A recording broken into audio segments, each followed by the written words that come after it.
Kung isa kang OFW, ano ba ang mas pipiliin mo? Magtrabaho sa abroad o magnegosyo sa abroad? Marami sa atin ang nagiging first option of opportunity natin sa abroad ay magtrabaho. Pero hindi alam ng marami o pwede pala tayo makagawa ng negosyo o sarili nating oportunidad habang tayo ay nasa ibang bansa. Ang advantage nito, mas malaki ang pwede nating kitain sa pagninegosyo sa abroad, mas maganda ang mga oportunidad na pwede nating buksan, at karamihan dyan, mas madali pang magnegosyo sa ibang bansa. Kaya naman, gusto kong ipakilala sa inyo itong ating bossing na si Boss Michael Pe na nagkaroon na siya ng Ikigai Hub na kung saan dito nina-nurture niya yung mga kababayan natin na gustong magnegosyo at hindi lang yan. Tinuturuan pa nila tungkol sa financial literacy. Tara, yumaman sa abroad.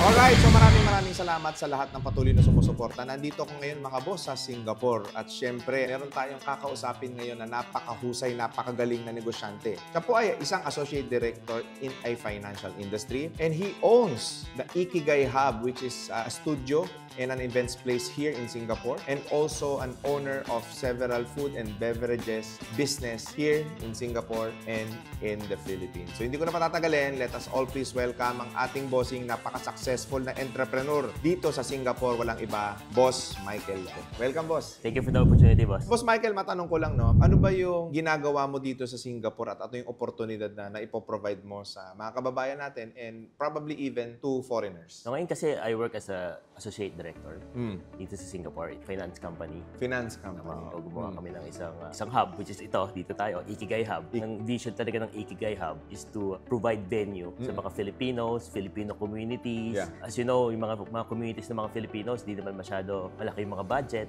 Yeah. Diba? And dito sa Singapore, napakamahal ng accommodation, diba? Correct. So, provide namin siya for free. For free? For free. Minsan cleaning fee lang talaga. Bakit libre? Kasi naging successful ako dito sa industry na to, sa tulong ng mga kliyente ko for the past 10 years. Initially, dapat para lang talaga sa mga clients namin. Then, nakita namin, kaya client namin may birthday, baby shower. Ang dami na nangyari dito. Pero nag-propose, may kinasal na. Hindi ko lang pinayagan mag-honeymoon. So, yun yung provide namin sa kanila. Ang nakakatawa doon is ang dami nangyayaring masasaya dito. Then, eventually, ginather namin yung mga Filipino influencers here in Singapore. In-awardan namin sila, in-acknowledge namin sila. Na-promote kami sa social media. And biglang, ang dami nag-inquire sa amin ng mga Filipino communities. Talaga as in libre, wala kang kinikita dito? Wala. Talaga added service lang talaga. Actually, ngayon ko lang nalaman, boss, na advocacy pala to. Hindi pala ito opportunity or enterprise. Yes. Because this space also serve as an incubator para doon sa mga gustong mag-umpisa ng negosyo or probably gustong pumasok sa financial industry. Yes, correct. So, nagkaroon ng ecosystem talaga. And hindi lang to sa mga communities, Meron kami mga open events like fun and games. Yeah. Pumupunta sila para maglaro ng board game nights. Correct. So, yun yung natutulong natin kasi ang hirap maging OFW. So, yun yung naging mission ni Ikigai Hub. Ano yung fintech company mo naman, boss? So, yung fintech company, we co-founded it, I think, around 2021 during COVID. So, hindi ako masyado nakakatulong dito, pero tumulong lang ako sa marketing and sales. Yeah. Nag-pivot lang kami kasi nagkaroon ng bear market Okay. So, nag-pivot kami into wallet. So, meron kami wallet ngayon, pangalan Pitaka. Ayun. So, yung Yes. Pitaka, Pinoy pala ang may-ari niya. Yan, Pinoy yung may-ari. So, kayo ang grupo ninyo? Grupo namin. Ilan kayo sa grupo ninyo? We started around 7. Yung parang GCash sa Philippines, merong entrepreneur dito sa Singapore na nagtayo ng sarili niyang fintech, which is Pitaka, at kasama si Boss Michael Pe. Yes. Sa lahat ng mga kababayan natin gusto nyo i-download yung Pitaka, ayan, available na po yan sa iOS, Play Store. Play Store, iOS. Alright. And you also have food and beverage business. Ano naman ito, boss? Yes, kasi before ako nag-start sa financial services, I was working in a restaurant. So may isang fine dining, isang Chinese restaurant. Okay. So saan ka nagtayo ng food and beverage So business? sa Philippines. Sa Philippines. Ano pangalan? Chio. Talagang full-blown restaurant to. Ano siya, yung parang sa Japan, yung mga maliliit, medyo masikip, magkakatabi. Traditional, very traditional. Kaya yung hashtag namin doon, Chio Experience. May nakasampay na damit ng Hapon, may mga tsinelas ng Hapon.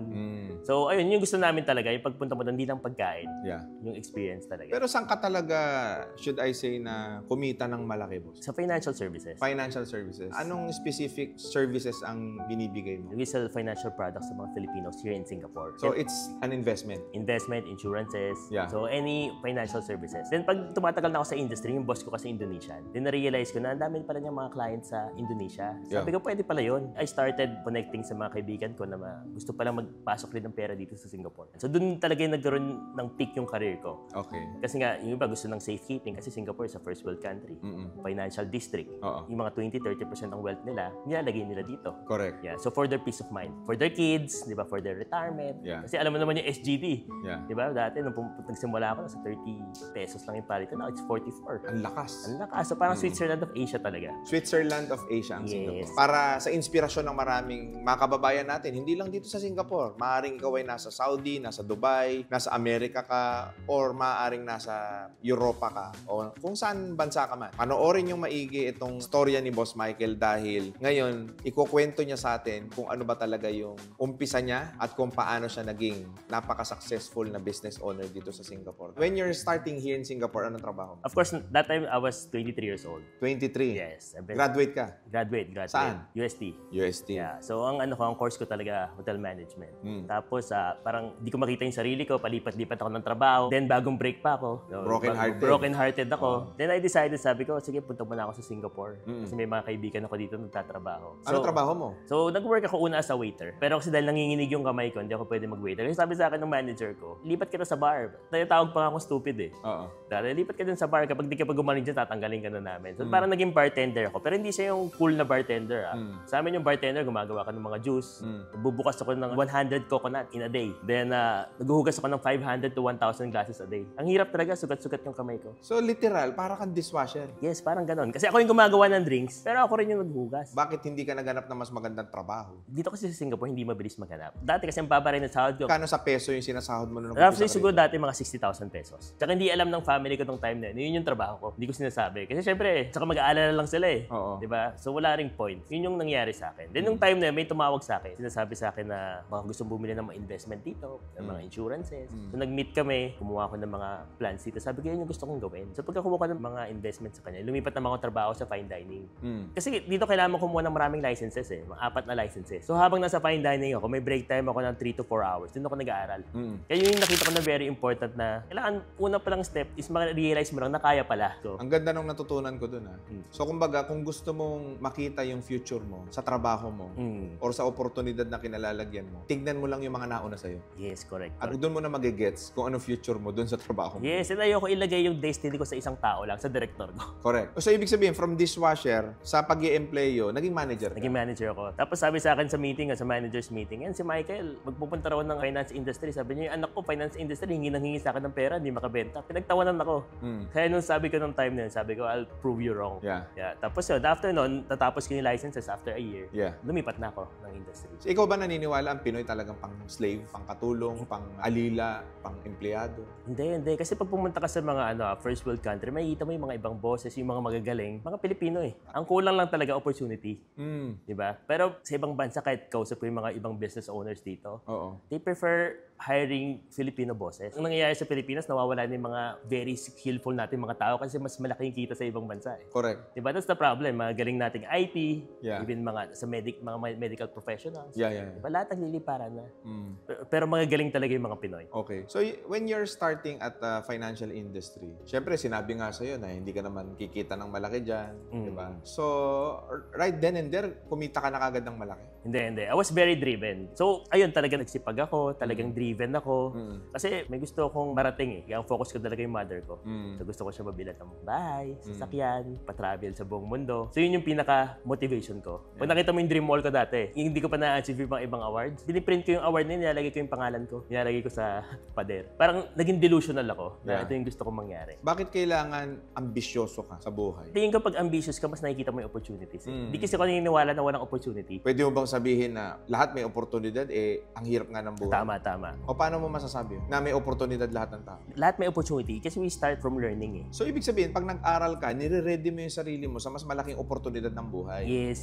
Ang problema kasi sa ibang mga tao ngayon, may internet lahat yan ha, may data yan. Tapos, ang ginagawa nila, ayun, nililibang nila yung sarili nila sa mga walang kakwenta-kwenta. Yes. Kaya hindi sila nag-grow eh. It's either you entertain yourself or you learn, di ba? But you can do both naman, Yeah. di ba? Kasi kailangan din naman natin sumaya. So Okay. for me, balance naman. Hindi lang basta focus lang sa learning. So I balance it. What is your most unforgettable moment, boss, nung dishwasher ka pa? Yung dishwasher ko, yung yung talagang, kasi yung medyo rude talaga yung mga managers ko nung time na yun. Ano yung mga pinakamasasakit na salita na tinanggap mo? Yun, stupid talaga. Stupid. Siyempre nag-aaral ka. Oo.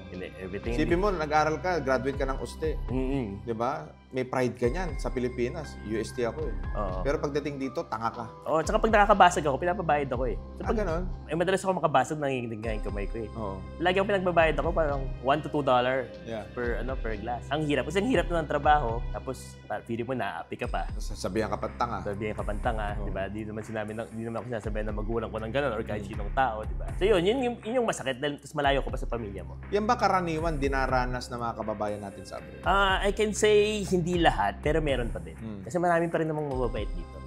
Pero karaniwan na, kumbaga, meron talagang discrimination. Meron. Swertihan talaga. Pero marami nagsasabi, especially yung mga naaalok, no, na gawin yung nasa financial industry, na ito raw ay hindi para sa lahat at napakahirap na trabaho. Anong masasabi mo? Actually, depende. Depende. Kasi ako naniniwala, kung may mga tao talaga na, ano lang eh, gusto nila yung okay na. Kung hindi sila masyado ambitious, masaya na sila kung nasaan sila. Pero kung, ako kasi, ang criteria ko before, gusto ko hawak ko yung oras ko. Yeah. And result-driven. Yeah. Pag mas masipag ako, mas marami akong kikitain. Correct. Kasi naranasan ko sa restaurant yan, ang tamad ng kasama ko. Ang sipag ko, mas pareho lang kami nakita. Di ba? So, nilagay mo yung sipag mo sa tamang oportunidad. Yes. So, yung na-interview ako nung una, sinabi ng pinaka-boss ko. Sabi niya, yung sipag mo dyan sa industry na yan, sa restaurant, ilagay mo dito. I'll make sure you'll be wealthy. Then, sinipagan ko talaga. And of course, yung trabaho talaga, nilagay ko sa puso ko. Na itong trabaho na to, hindi to para sa commission lang. Yeah. Give value. Pinag-aralan ko yung strength ko. Ang strength ko talaga teaching. So, nagtuturo ka kung paano mag-invest at kung anong dapat gawin sa pera. Yes, correct. Ano ba karaniwan na pagkakamali ng normal na tao sa pera? So for OFWs, very common talaga. Yung talaga nag-increase kagad sila ng lifestyle. Syempre naman. Pagdating dito. Hindi, syempre naman ikaw ba naman nakaranas ka ng konting biyaya, di dapat syempre, you only live once, di ba? Yeah. Yun yung Di ba dapat gastusin mo yan? yun yung problema nga kasi nga 'di ba? Kaya lagi ko sinasabi kunyari kahit sa financial planning, ano ba yung end goal mo, 'di ba? Kung yung ginagawa mo matagal pa yun yung bagong iPhone nandito na ngayon. Bakit mo ko tatanungin ng end goal ko? yun nga yung pinaka-problema sa Pinoy. Walang, Di ba? hindi natin kaya mag-delayed gratification ba, yung sinasabi nila. May isa akong kliyente, taga Pampanga.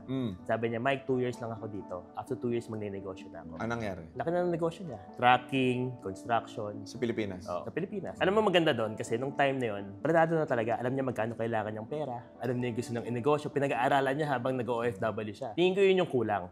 Kasi sabihin, pag tinanong yung Pilipino, gusto ko magnegosyo. Anong negosyo? Hindi niya alam. Magkano kailangan mong pera? Hindi niya alam. Kasi wala namang plano talaga sa buhay. Yes, oo. Tapos magrereklamo kapag mahirap ang buhay. Yes, correct. Tapos sasabihin, kawawa siya pag nagkasakit siya dahil wala siyang ipon. Yes. Napaka-irresponsible niyo eh. Correct. Totoo, di ba? Oo. Kasi kaya ka naman talaga naghihirap sa buhay kasi kulang ka sa responsibilidad eh. Dapat pinagpaplanuhan mo. You have to think ahead. Think of your future. And if totoong mahal nyo, yung mahal nyo sa buhay, dapat magsinop kayo. Akala mo lahat lagi nandyan yung biyaya. Paano pag nagkasakit ka? Paano kung nadisgrasya ka? Paano kung may mangyari sa'yo? Paano ka na? Correct. Kasi yun yung problema sa atin, hindi tayo masyado nagbabudget. Talagang, ang Pilipino kasi emotional, di ba?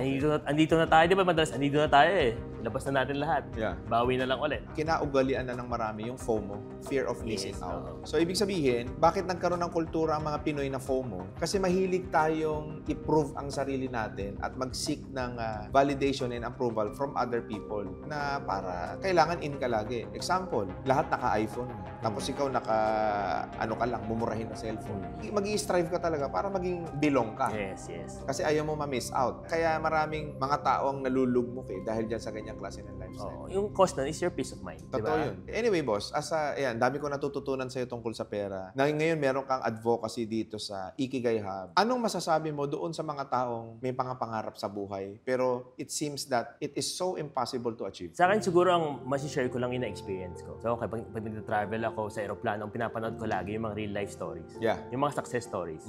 Kasi hindi naman ako galing sa super yaman na pamilya, di ba? Gusto ko makita yung buhay ng mga tao na ordinaryong tao rin naman to eh. Yeah. Kahit ikaw, Boss RDR, ordinaryong tao ka lang din Yes. dati, di ba? Yes. Then, we're all very intentional sa gusto natin gawin. Kasi yun yung, sa akin, very intentional talaga ako. Parang lahat ng gusto kong gawin, sinusulat ko. Kasi dati ang gusto ko lang talaga is makaipon. I mean, makakuha ng mga awards, ganyan, magkaroon ng maraming pera. So yung purpose, iba. So yung nangyari nung time na yun, doon ako nag-rebrand into Ikigai. Dati pangalan ng team ko, MP Financial, Michael P. Masyadong focus sa akin. Yes, yes. So nung time na yun, binabasa ko yung Ikigai na book, nakita ko, ito yung gusto kong gawin. Nung ginawa ko, yung nag-pivot ako, yung nag-change ako, nag-rebrand ako, nag-iba rin yung synergy ng team. Yeah. Gumanda rin sila, mas na-inspire sila, mas naging proud sila. So, yun nag-iba yung buhay ko. So, yung purpose talaga, very important. Kaya ngayon, ang nangyayari ngayon, dapat travel ko lagi yung nanay ko, kasama ko yung mga kapatid ko. Right. Doon ko na-realize na yung wealth na hindi mabibili. Yung relationship. Wow. Diba? Yun. Kasi ako, ang fear ng mga OFWs is tumatanda yung magulang namin. Every time na uwi kami sa Pilipinas, nakikita mo nagkakaroon ng wrinkles na konti. Hindi kami nakapag-spend ng time. Unlike pag nasa Pilipinas ka, weekend, dalawin natin si mama. But dito hindi. Kaya ngayon, as much as possible, spend time sa family. Ito boss, tanong ko lang no, sa mga kababayan nating milyong-milyong OFW na nasa ibang bansa, how can they become financially free? It will start sa planning talaga and discipline. End of the day din, hindi mo matutulungan yung mga pamilya mo kung pag uwi mo sa Pilipinas, aasa ka rin sa kanila. Diba? Kaya ka tayo nandito para hindi tayo maging pabigat eh. Correct. Tapos pag tanda mo, pag uwi mo doon, magiging pabigat ka. Yeah. Kasi yun yung gusto nating itigil. Yeah. Yung sandwich generation. Kaya hindi kami super laki, but may one person at a time kami. Yeah. Yung ginagawa namin. And I also wanted to join to your advocacy. Thank you. And probably you might invite us again here in Singapore, and I'd like to give a free seminar to all OFWs. Sasamahan kita dito sa Ikigai to all OFWs. Free seminar, free training for starting a business. Anyway, boss, bago matapos tong makabuluhang interview natin, actually, isa to sa pinakamakabuluhan na interview na ginawa ko. Thank you. Because I seldom interview a person who is so purposeful and it's so driven to change other people's life. I want to acknowledge that for you, and to you, na gusto ko na ma-acknowledge natin, ma-recognize natin to si Boss Michael. Pag nakita nyo, kakilala nyo siya, magpasalamat kayo kasi may taong ganito. Anong last message mo sa mga patuloy na naniniwala sa ginagawa? So siguro ito yung message ko na lang sa lahat ng OFWs na it's possible talaga. Say I came from nothing. Walang imposible talaga. Yeah. Siguro i-maximize natin yung resources na meron tayo. Yeah. Diba, videos ni Boss RDR and videos ng mga ibang coaches din about finance, diba, about motivation. Kasi iba-iba tayo ng learning eh. Ako gusto ko napapanood ko. Yeah. So gusto ko yung mga real life stories. Yeah. Tingin ko, mag-invest tayo sa sarili natin. Kasi at the end of the day, diba, di natin makikita yung opportunities kung hindi tayo ready. Correct. Diba? It's just everywhere. And kaya natin to. Diba, ang goal talaga natin is yung mga negosyanteng Filipino, skillful na Filipinos. Bumalik na sa Pilipinas, ipalaguin natin yung bansa natin. Correct. So, Boss Michael, grabe. Ang dami kong natutunan. Ang dami kong napulot na naman bagong aral. And nagsilbi kang inspirasyon sa akin ngayon bilang isang kababayan namin na OFW from Singapore na hindi lang pala tayo pang empleyo, kundi tayo din ay boss. Thank you for that. Kung gusto niyo ako makontak, i-follow niyo na ako sa mga social medias ko, Facebook and Instagram lang naman. Hanapin niyo lang Michael Pe. Michael Pe or Pe.Mike. Again, siya po isang patunay na tayong mga Pilipino ay tunay na world class. Maraming salamat. At sa lahat ng mga nanood, please do not forget to subscribe and click that notification bell para lagi kayong updated sa ating mga future videos. And also do not forget to follow us on Facebook, Instagram, and Spotify. And muli, maraming salamat sa inyo mga boss. And God bless sa inyo lahat.